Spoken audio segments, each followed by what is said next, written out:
Seneca once proclaimed, "We suffer more often in imagination than in reality." This profound statement offers a fascinating insight into the human condition and the power that our thoughts and perceptions hold over us. The human mind is a complex machine, capable of creating worlds and scenarios far beyond the scope of our immediate reality. Yet, this gift of imagination can often turn into a curse, as we find ourselves trapped in a labyrinth of what-ifs and should-haves. We conjure up fears, anxieties, and worries that may never come to pass, yet we allow them to torment us as if they were certainties. In essence, we're often our own worst enemies, creating more suffering through our thoughts than actual events ever inflict upon us. This is the crux of Seneca's observation. He suggests that our suffering is more often a product of our imagination, our perspective, rather than reality itself. Now you might be wondering, what's the use of this insight?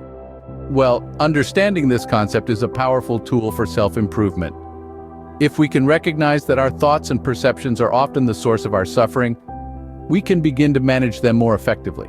We can challenge our fears and anxieties, questioning their validity. We can choose not to let hypothetical scenarios cause us distress. We can strive to perceive situations more objectively, reducing the power of negative imaginings. This isn't about denying our feelings or avoiding our fears. It's about confronting them with a rational mind and a balanced perspective. It's about understanding that our thoughts and perceptions are just that, thoughts and perceptions. They are not facts, and they do not dictate our reality unless we let them. So, according to Seneca, the key to reducing suffering lies in controlling our imagination and perceptions.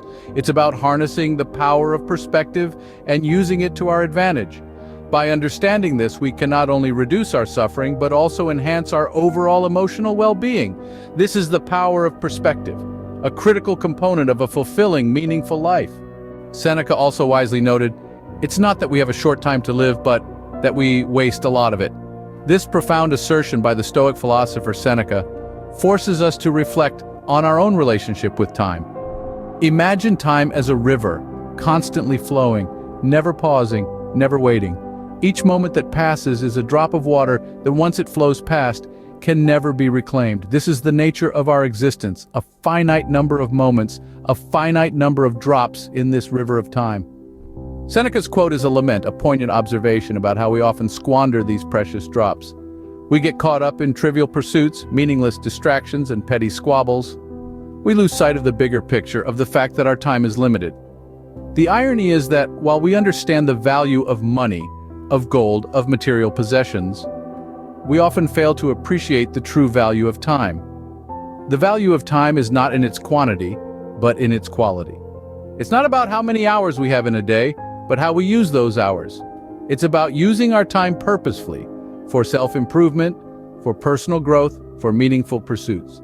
It's about being mindful of each moment, of each drop in the river, making sure that it counts, that it contributes to our journey towards becoming the best version of ourselves. Using time wisely is about making conscious choices, about prioritizing what truly matters.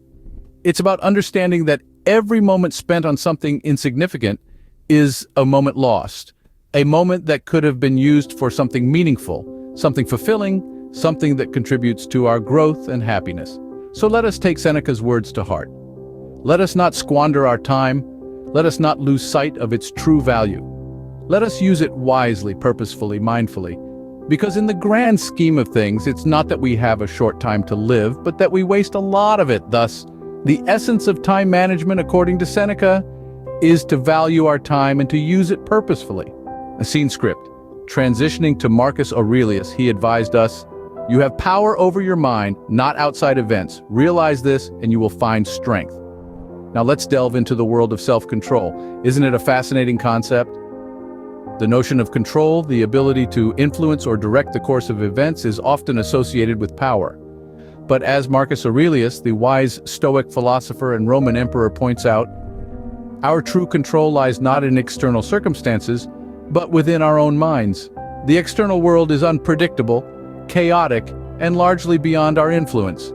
We can't control the weather, the actions of others, or the ticking of the clock. However, we do have dominion over our thoughts, emotions, and reactions. This is where our real power lies. In understanding this, we unlock an inner strength that can make us resilient in the face of life's many challenges.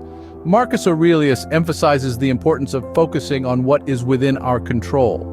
Our thoughts shape our reality. It's our interpretation of events, not the events themselves, that cause our emotional responses.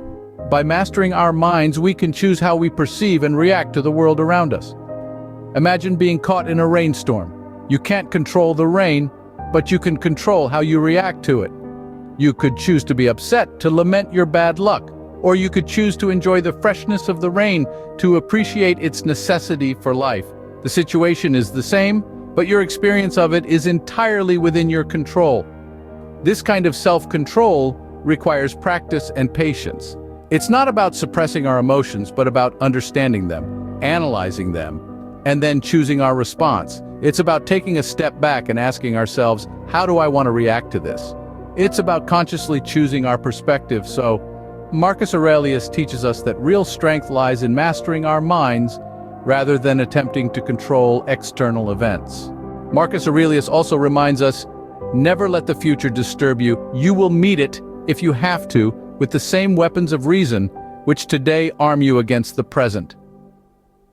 In the hustle and bustle of life, we often find ourselves caught in a whirlwind of worries about the future.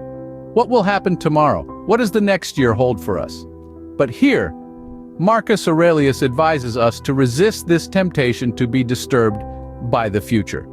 Instead, he encourages us to trust in our own capacity to handle whatever comes our way. The essence of this wisdom lies in the practice of living in the present moment. It's about anchoring ourselves in the here and now, instead of drifting aimlessly in the sea of future uncertainties.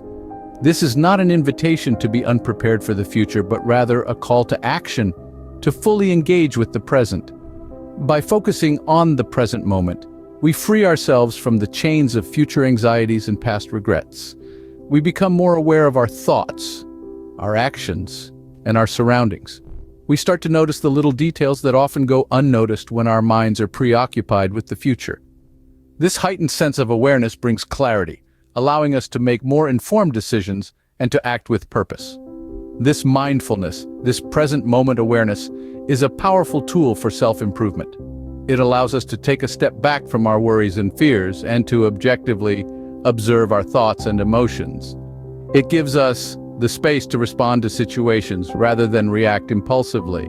It helps us cultivate patience, understanding, and empathy, qualities that are essential for personal growth and development. So when the future seems daunting, remember the words of Marcus Aurelius.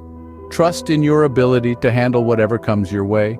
Keep your focus on the present and approach each moment with the weapons of reason you possess today. Therefore, according to Marcus Aurelius, the secret to peace of mind lies in focusing on the present and trusting in our capacity to handle the future. In summary, both Seneca and Marcus Aurelius offer timeless wisdom for self-improvement. They've shared nuggets of knowledge that have transcended centuries, remaining as relevant today as they were in the times of the Roman Empire. One of the key insights we've unveiled is the power of perspective. Our thoughts and perceptions shape our reality. As Seneca once said, "We suffer more often in imagination than in reality." This quote is a potent reminder that our experience of the world is shaped not just by what happens to us, but by how we interpret those events. We have the power to change our reality by changing our thoughts and perceptions. Next, we've delved into the value of time.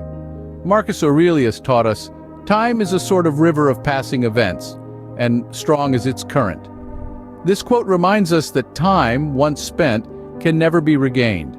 Hence, it's crucial to use our time wisely, focusing on what truly matters to us.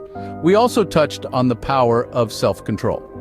Seneca's quote, "We are more often frightened than hurt, and we suffer more in imagination than in reality," encourages us to focus on what's within our control.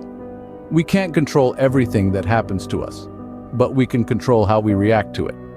Lastly, we've explored the importance of the present moment. Marcus Aurelius said, "Never let the future disturb you.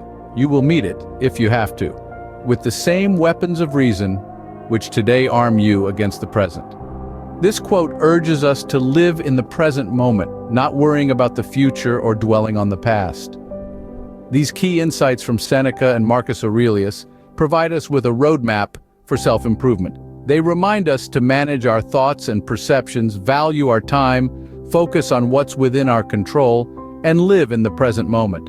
As we continue on our self-improvement journey, let's keep these wise words in mind and strive to apply them in our daily lives.